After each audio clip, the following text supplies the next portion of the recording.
Ryan, explain to us why would we dispute any leads that are coming in? If I go to dispute this lead, for example, see these are all the reasons. Job not served, meaning it's not one of those job types that we just walk through with you. If you get any rental leads or anything like that, you know that you don't pay for them because we're not paying for those kind of leads. So location not served. That's why it's important that you know what your areas are that this ad's running, so you know whether or not we can dispute the lead or not. Okay, if it's a wrong number or sales call, obviously spam, or if it's a duplicate lead or a customer that contacted you twice. So these are all reasons for why we should dispute a lead. Does that make sense? So on this page, I went ahead and put in her email address that she gave to me this morning, but I never asked her if I could use it for a Google. Do I have to call her or text her? Yeah, what I would do is, yes, I would call or text and say, hey, is it okay if I send over a request for a review from you?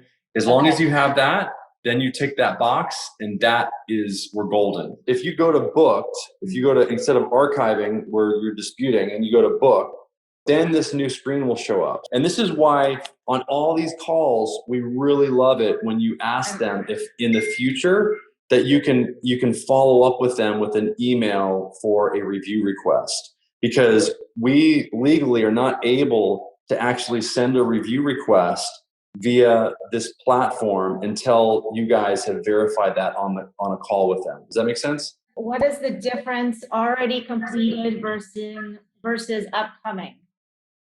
Okay. So if it's already completed, it just means that you've already had a meeting with them. You've already booked an appointment and you've already had that meeting with them, versus if you've scheduled like a time to go show them properties or something like that. Now, eventually in real estate, I know you guys have a lot of different meetings with people, but once you've had that first meeting, I would just put them through as booked. And in other words, you've had an upcoming meeting, you've already had it, it's completed, and then I would just move them to completed after you have that first meeting. Does that make sense? Yes. So what if we aren't going to have a meeting with them until a month from now? Do we book them? Great. Yeah. So what you do is you mark them as put the date. Upcoming. Yep. Just like that. Yeah. Okay. Yes. And then once we have somebody and it's a valid lead and we're working with them and we sent an email of some houses to buy, then we hit book. One of the things that Google's looking at is it's looking at your booking rate, and we want to keep that booking rate as high as possible.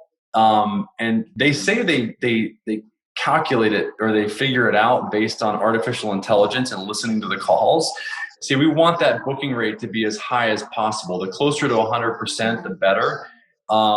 And what's great, as you can see there, and I showed you, is that you guys are only paying $27.16 for each qualified phone call.